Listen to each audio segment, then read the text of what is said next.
بسم اللہ الرحمن الرحیم۔ السلام علیکم۔ میری چاروں بیویاں بانجھ تھیں اور میں بہت ہی امیر ترین مرد تھا۔ میری عمر 40 سال ہو گئی تھی اور مجھے اولاد کی شدید خواہش تھی۔ ایک دن میرا دوست مجھے کوٹھے پر لے گیا اور کہا کہ یہاں ایک لڑکی پیسے لے کر بچہ پیدا کر دیتی ہے۔ میں راضی ہو گیا۔ جب میں اس لڑکی کے پاس گیا تو میرے سر پر آسمان گر پڑا، کیونکہ میں بہت امیر تھا اور 4 شادیاں کر لیں، لیکن اولاد نہ ہوئی۔ پھر ایک دوست نے کہا کہ طائف پیسے لے کے بچہ پیدا کر دیتی ہے۔ میں نے اس عورت کو گھر بلا کر اس کا نقاب اتارا تو میرے اوسان خطا ہو گئے، کیونکہ میں اپنے دوست کے ساتھ جس جگہ آیا تھا وہاں کی راتیں جاگتی تھی اور دن سوتے تھے۔ ہر طرف گانوں کی آواز اور ڈھولک کی تاپ کے ساتھ گھنگروؤں کی آواز بھی آ رہی تھی۔ میں اپنے دوست کے ہمراہ تیزی سے قدم اٹھاتا ہوا جا رہا تھا۔ اس وقت میرا دل بہت تیزی سے دھڑک رہا تھا۔ میں امیر شخص تھا، میرے پاس دولت کی کوئی کمی نہیں تھی، لیکن یہ بھی سچ تھا کہ میں عیاش پرست ہرگز نہیں تھا۔ بازار حسن سے مجھے کوئی غرض نہ تھا، بلکہ میں تو گردن نیچے کر کے چل رہا تھا، کہیں مجھے کوئی پہچان نہ لے، کیونکہ میرا شمار اسلام آباد کے بڑے بڑے بزنس مین میں ہوتا تھا۔ مجھے تو اپنی عزت کے لالے پڑے ہوئے تھے۔ یہ میری بہت بڑی مجبوری تھی جو کہ مجھے یہاں لے آئی۔ پرانی عمارتیں تھیں، چھوٹی چھوٹی گلیاں تھیں، ہر 2 منزل عمارت سے نیچے گانے کی آوازیں گونج رہی تھیں۔ عمارتوں کے باہر منہ میں پان دبائے اس کوٹھے کے دلال کھڑے گاہکوں کو اپنے کوٹھے میں جانے کا کہہ رہے تھے، ساتھ ہی بے باک سے جملے بول رہے تھے۔ صاحب، ہمارے کوٹھے کو عزت بخشیں گے تو دیکھیں آپ کی طبیعت حشاش بشاش ہو جائے گی۔ یہ سب باتیں سن کر خفت اور شرم سے میرا چہرہ سرخ ہو گیا تھا۔ میں نے کبھی ایسی گفتگو نہیں سنی تھی۔ لگتا تھا جیسے کوئی کاروباری کپڑے کا بازار ہو اور دکاندار اپنی چیزوں کی تعریف کر کے اسے بیچ رہا ہو۔ کیا عورت اتنی سستی اور معمولی سی چیز تھی؟ بہرحال میں دل میں دوست کی بات مان کر بہت پچھتاتا آ رہا تھا۔ مجھے یہاں آنا ہی نہیں چاہیے تھا، یہ بہت بڑی غلطی تھی۔ میرا جی چاہ رہا تھا کہ میں یہاں سے واپس چلا جاؤں، کہ جب ایک کوٹھے کے پاس جا کر میرے دوست نعمان کے قدم رکے تھے۔ اس سے پہلے کہ میں انکار کرتا، نعمان نے میرا ہاتھ پکڑا اور اس عمارت کی سیڑھیاں چڑھنے لگا۔ سیڑھیاں سیمنٹ کی بنی ہوئی تھیں، سیڑھیوں کی دیوار پر پان کے داغ لگے ہوئے تھے، عجیب سی بدبو پھیلی ہوئی تھی۔ ہم لوگ اوپر گئے تو صحن میں سفید چاندی بچھی ہوئی تھی اور شراب اور گلاب کے پھولوں کو مل کر ایک عجیب سی بو کا احساس مجھے ہوا تھا۔ سامنے سفید چاندنی پر سرخ رنگ کے تکیے پر ٹیک لگائے شاقین اس لڑکی کا رقص دیکھ رہے تھے۔ وہ لڑکی پاؤں میں گھنگرو پہنے گیت اور کانوں کے دھنوں پر رقص کر رہی تھی۔ سامنے ایک کونے پر ہارمونیم اور ڈھولک والے بیٹھے تھے جو الگ حصے ہی اپنا ایک راگ بجا رہے تھے۔ سامنے تخت پر ایک ادھیڑ عمر خاتون منہ میں پان لیے اس لڑکی کے رقص کو دیکھتے ہوئے پاؤں پھیلا رہی تھی۔ مجھے وہاں کا ماحول دیکھ کر وحشت سی ہوئی۔ میں نے نعمان سے کہا کہ چلو یہاں سے، مجھے یہاں کوئی بات نہیں کرنی۔ تو وہ کہنے لگا، ارے مرد بنو، کیوں اتنا گھبرا رہے ہو؟ یہ کہہ کر وہ مجھے اس تخت پر بیٹھی عورت کے پاس لے گیا۔ وہ شاید نعمان کو جانتی تھی۔ مجھے اس کے ساتھ دیکھ کر سر سے پاؤں تک نعمان سے آنکھوں کے اشارے سے پوچھنے لگی، یہ کون ہے نعمان؟ نعمان نے کہا، میرا دوست ہے، اسے حسنہ سے ملواؤ، اولاد چاہیے اسے۔ اس نے ادھر میرے آنے کی فوراً اصل وجہ بتا دی۔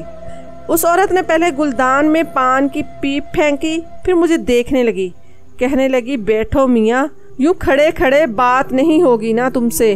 میں وہاں رکنا ہی نہیں چاہتا تھا، بس میری مجبوری اور بے بسی مجھے یہاں لے آئی تھی۔ میں تخت کے ایک کونے پر جا کر بیٹھ گیا۔ وہ کہنے لگی، دیکھو صاحب، پیسوں میں کمی نہیں کرتی، میں پورا سال لڑکی کام کی نہیں رہتی، تیرے بچوں کو اپنے وجود میں پالے گی تو ظاہر ہے کما کر تو نہیں دے گی نا، اس لیے 10 لاکھ لوں گی، آدھی رقم پہلے دینی پڑے گی۔ میرا دل اب بھی اندر سے بے چین تھا۔ میں نے ایک نظر نعمان کو دیکھا تو وہ مجھے اطمینان دلانے لگا۔ मैंने कहा कि मैं लड़की को यहाँ नहीं रखूंगा। वो कहने लगी कि 15 लाख। मैंने जेब से अपनी चेक बुक निकाली और 15 लाख का चेक उसे दे दिया।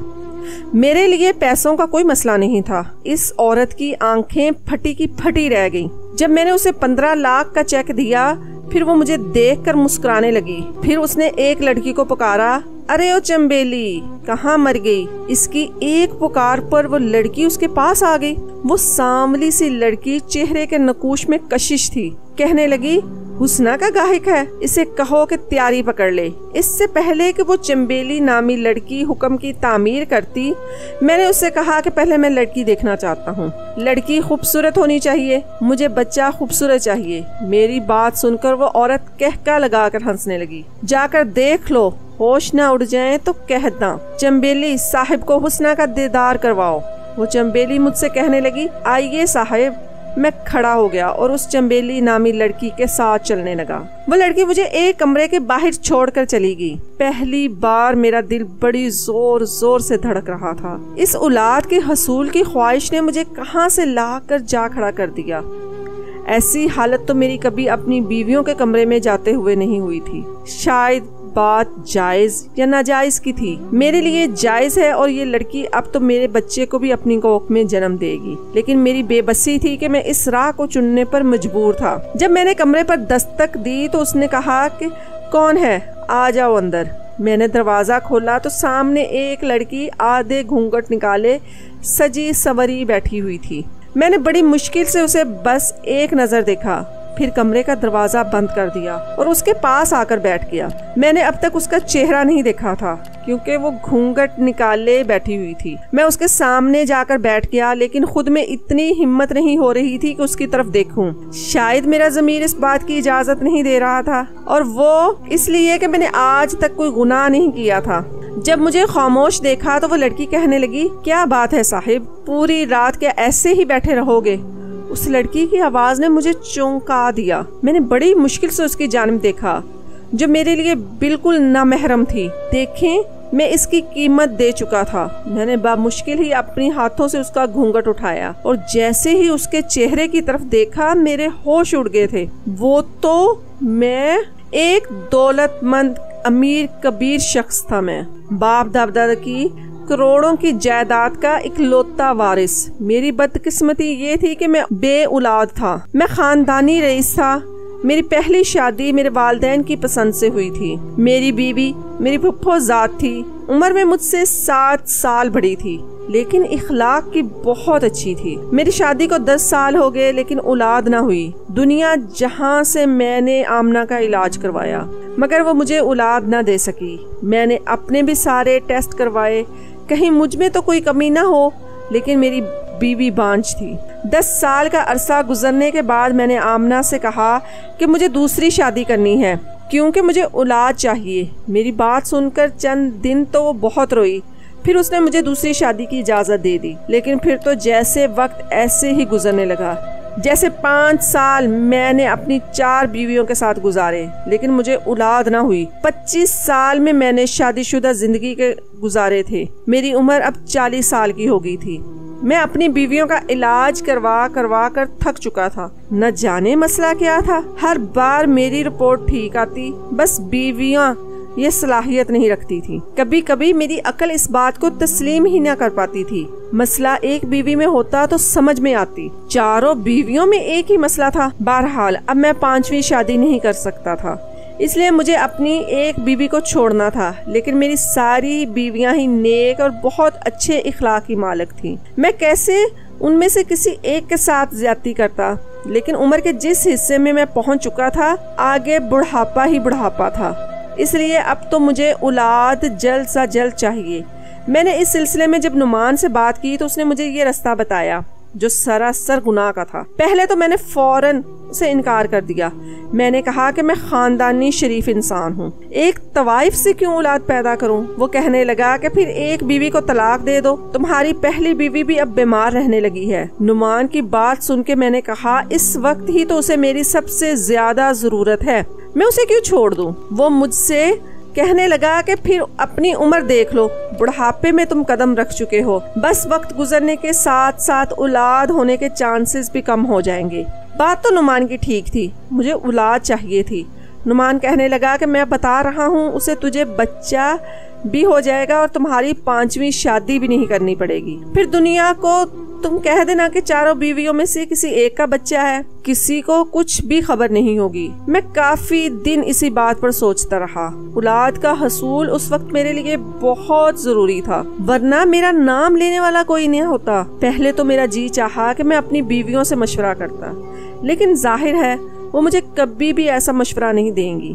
میں بے حد پریشان تھا۔ انہی دنوں میں اپنی اولاد کے حصول کے لیے بھی پریشان تھا، اور دوسری طرف میری پہلی بیوی پہلے سے بھی زیادہ بیمار رہنے لگی۔ میں نے اپنی باقی بیویوں سے اجازت لی اور زیادہ وقت پہلی بیوی کو ہی دینے لگا۔ خود سے 3 سوتنے اس نے برداشت کی تھی، لیکن میری بیوی میں یہ بات تھی کہ لڑائی جھگڑا بالکل نہیں تھا، آپس میں مل جل کر رہتی تھیں۔ پھر میں نے شادی کے معاملے میں اب تک کم عمر لڑکی کا انتخاب نہیں کیا تھا۔ میری باقی 3 بیویاں بھی اچھی عمر کی تھی، کوئی یتیم تو کوئی بے سہارا۔ میں نے شادی ایسی ہی لڑکیوں سے کی تھی تاکہ ان کا سہارا بن جاؤں اور مجھے اولاد۔ لیکن قسمت کا عجیب ہی کھیل تھا کہ چاروں ہی بیویوں میں مسئلہ تھا، لیکن مجھ میں نہیں۔ میں بے حد پریشان تھا۔ میں کسی بیوی کو چھوڑنا نہیں چاہتا تھا، لیکن جو نعمان نے رستہ بتا دیا تھا اس سے بھی میرا دل نہیں مان رہا تھا۔ لیکن بہت سوچ بچار کے بعد میں نے آخر کار اس فیصلے پر پہنچ ہی گیا کہ نعمان کی بات مان لوں، اس میں کوئی حرج نہیں ہے۔ اس لیے اس کے ساتھ کوٹھے پر آ گیا، لیکن جب میں نے اس لڑکی کو دیکھا تو میرے ہوش اڑ گئے۔ اسے دیکھتے ہی میں کمرے سے باہر نکل آیا، پھر اس کوٹھے پر نہیں رکا۔ نعمان نے مجھے پکارا اور پکارتا رہ گیا، پوچھتا رہ گیا کہ علی تمہیں کیا ہو گیا ہے، لیکن میں نے کوئی جواب نہیں دیا۔ تیز قدموں سے اس بازار حسن سے نکل کر اپنی گاڑی میں بیٹھ گیا۔ میں نے نعمان کا آنے کا انتظار بھی نہیں کیا، ڈرائیور سے کہا کہ گھر چلو۔ پورا رستہ میں بے چینی سے کاٹتا گیا، ایک پل مجھے چین نہیں آ رہا تھا۔ گھر آ کر میری بے چینی بددستور قائم تھی۔ میں آج کسی بھی بیوی کے کمرے میں نہیں جا پایا، ڈرائنگ روم میں بیٹھا سگریٹ پیتا رہا۔ آدھی رات گزر گئی اور میرے دماغ کی الجھن بڑھنے لگی تھی جب میری پہلی بیوی ڈرائنگ روم میں آ گئی۔ مجھے کہنے لگی، علی کیا بات ہے، سوئے نہیں آپ؟ میں نے ایک نظر اس کی طرف دیکھا، پھر نفی میں سر ہلا دیا۔ وہ میرے پاس بیٹھ کر کہنے لگی، آج کیا پریشانی ہے آپ کو؟ میں نے ایک نظر اس پر ڈالی جس کا میرے پیچھے 25 سال کا ساتھ تھا اور وہ بیمار لگ رہی تھی۔ میں نے اس کا ہاتھ تھاما اور کہا، تمہاری طبیعت کیسی ہے؟ کہنے لگی، مجھے اپنے بچنے کی کوئی امید نہیں ہے، میرے پیٹ میں بنی ہوئی رسولیاں پھٹ کر کینسر کی شکل اختیار کر گئی ہیں۔ آپ بھی جانتے ہیں، میں بھی جانتا تھا، یہ چند مہینوں کے مہمان، اس لیے اب سارا وقت اسی کے پاس گزارتا۔ میرے کندھوں پر اس نے سر رکھا تو میں نے بھی اسے اپنے حصار میں لے لیا۔ میں نے کہا، میں سوچ رہا تھا کہ تمہیں لندن لے جاؤں، وہاں تمہارا علاج کرواؤں۔ میری بات پر کہنے لگی، کوئی فرق نہیں پڑے گا، وقت گزر چکا ہے میرے علاج کا، بس اب آپ میری خواہش پوری کر دیں، مجھے طلاق دے کر شادی کر لیں۔ اس کی بات پر میں نے اس کی طرف دیکھا تو وہ کہنے لگی، میں اسی گھر میں ایک کمرے میں رہ لوں گی، لیکن میں مرنے سے پہلے آپ کا بچہ دیکھنا چاہتی ہوں۔ اس کی بات سن کر میری آنکھوں کے سامنے حسنہ کا چہرہ گھومنے لگا۔ میں نے اسے کہا کہ میں تمہیں اتنا بڑا غم نہیں دے سکتا، پہلے ہی تم پر سوتنے لا چکا ہوں، شاید اس بیماری سے تم دوچار ہو گئی۔ وہ کہنے لگی، ایسا نہیں، میں تو یہ سمجھتی ہوں کہ آپ صاحب اولاد ہو جائیں، مگر یہ نہیں پتا تھا کہ میرا سایہ آپ کی باقی بیویوں کو بھی ایسا ہی کر دے گا۔ یہ کہہ کر وہ رونے لگی۔ میں نے کہا، ایسا کچھ نہیں، مت ایسا سوچو، اولاد شاید میرے نصیب میں ہی نہیں تھی۔ میری بات سن کر وہ کہنے لگی، آپ نے شادی ہمیشہ بے سہارا لڑکیوں سے کی ہے تاکہ آپ کی کوئی نیکی اللہ کو پسند آ جائے، تو پھر رات کی اس طوائف کھانے سے کیوں بھاگ کر واپس آ گئے؟ اس کے منہ سے یہ سن کر مجھے حیرت کا جھٹکا لگا۔ میں نے کہا، تمہیں کس نے بتایا؟ اس نے ایک گہری سانس لی اور کہنے لگی، وہ چھوڑ دے، میری بات کا جواب دیں۔ میں نے کہا، میرا دل نہیں مانا کیونکہ وہ طوائف ہے، پھر بہت کم عمر، بس 18 سال کی لڑکی ہے، اسے دیکھ کر تو مجھے اس پر ترس آ سکتا ہے۔ پتہ نہیں اس کم عمر میں اس بیچاری سے یہ گھٹیا کام کیوں لیا جا رہا ہے۔ میں اسی لیے وہاں سے वापस आ गया था। वो लड़की 18 साल से बड़ी नहीं थी, बेशक बेहद हसीन थी मगर कम उम्र थी। अगर मेरी शादी के बाद मेरी बेटी हो जाती तो शायद इस लड़की से भी ज्यादा प्यारी होती। मेरी बीवी कहने लगी, इसी से निकाह कर लें अली। उसकी बात पर मैंने कहा, होश में तो हो, तुम एक तवाइफ कब किसी से शादी करती है? फिर उसकी मालकन मुझे ये कदम क्यों उठाने देगी? फिर वो बहुत छोटी है। उसके पास जाते हुए मुझे शर्म आई थी। मेरी बीवी कहने लगी कि हो सकता है आप उसे उस कोठे से आजाद करवाने में कामयाब हो जाएं, तो अल्लाह आपको साहिबे औलाद कर दे। अपनी बीवी की बात सुनकर मैं चुप सा हो गया। कुछ दिन इसी बारे में सोचता रहा। फिर ये सोचकर मैं उससे निकाह कर लेता। क्या पता अल्लाह को मेरी यही बात पसंद आ जाए और मुझे औलाद हो जाए, हुस्ना भी उस कोठे से बच जाए। मैं अगले ही रोज कोठे पर पहुंच गया। मेरी नीयत उस लड़की को उस माहौल से निकालने की थी। मैंने 1 करोड़ का चेक उस औरत के हाथ में रख दिया। वो कभी मुझे देख रही थी तो कभी उस चेक को। फिर कहने लगी, इतनी बड़ी रकम क्यों? मैंने कहा कि मुझे हुस्ना से निकाह करना है और उसके बाद उसका इस कोठे से कोई ताल्लुक नहीं। वो लालची औरत थी, इसीलिए फौरन मान गई। मैंने पहली बीवी को उस ख्वाहिश के मुताबिक तलाक दे दी।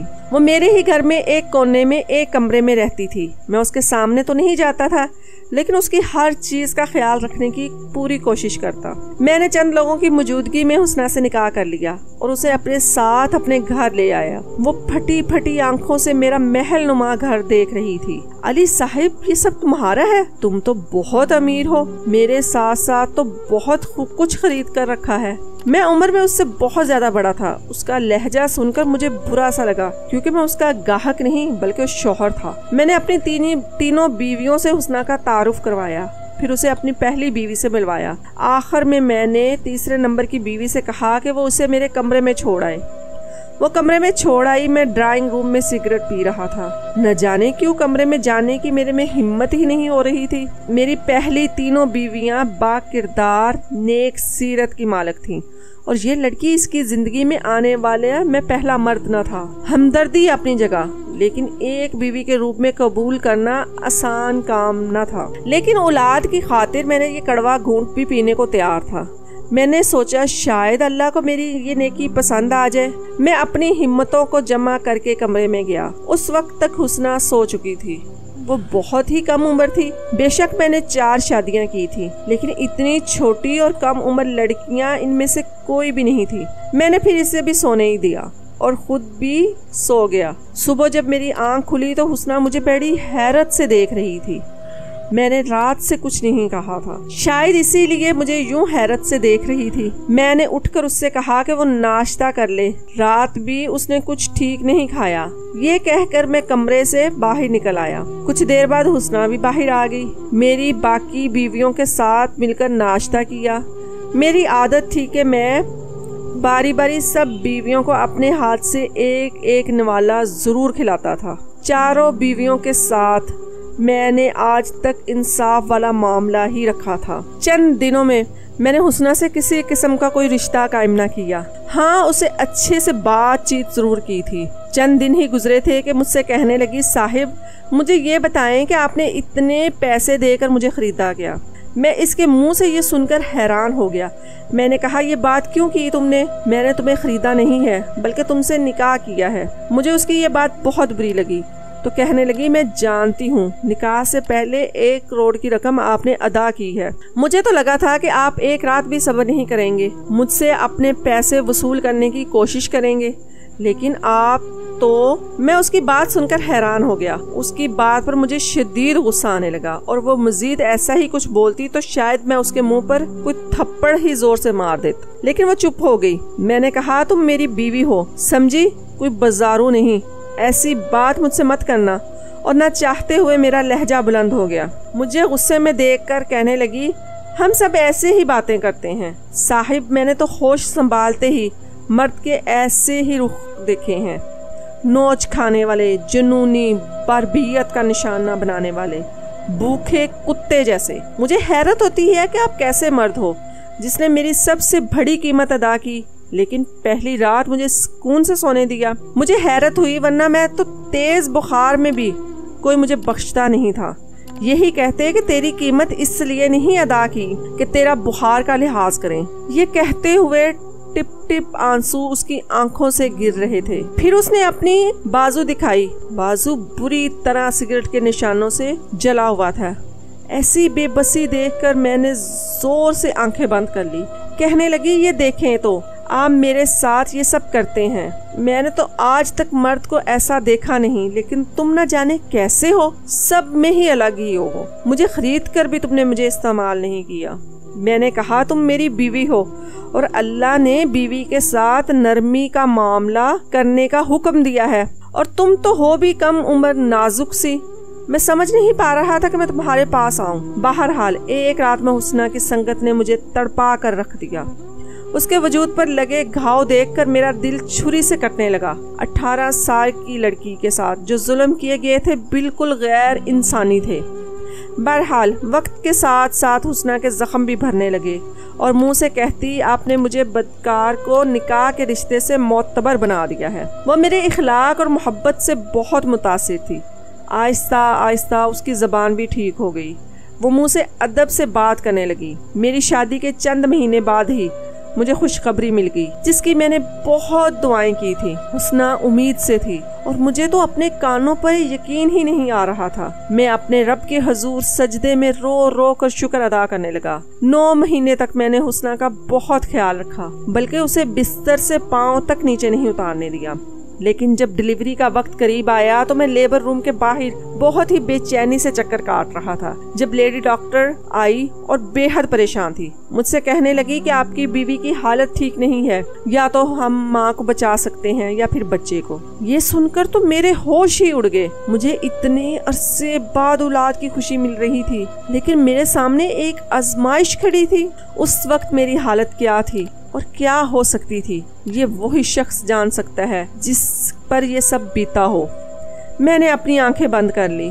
मैंने कहा, आप माँ को बचा लें, बच्चे का अल्लाह मालिक है। वो लेडी डॉक्टर अंदर चली गई और मेरी आंखों से आंसू बहने लगे। बेशक मेरी पहले से 3 बीवियाँ और भी थीं, लेकिन मैं अपनी ख्वाहिश की खातिर किसी की जान लेने का सोच भी नहीं सकता था। मेरे आंसू मेरे बस में नहीं थे, इसलिए बहने लगे। कुछ ही देर बाद लेडी डॉक्टर बाहर आई। मैंने उससे पूछा, मेरी बीवी कैसी है? तो वो कहने लगी कि माँ और बेटा दोनों ही खतरे से बाहर है। ये सुनकर तो हैरत का झटका लगा। मैं बहुत खुश हुआ जब नर्स ने मेरे कांपते हाथों में मेरे बेटे को डाला, तो उसे सीने से लगाकर मैं फूट फूट कर रोने लगा। मेरे रब ने मुझे मेरे सब्र का बेहतरीन इनाम दिया था। बेशक वो अपने बंदों पर ज्यादा बोझ नहीं डालता जो वो उठा न सकें।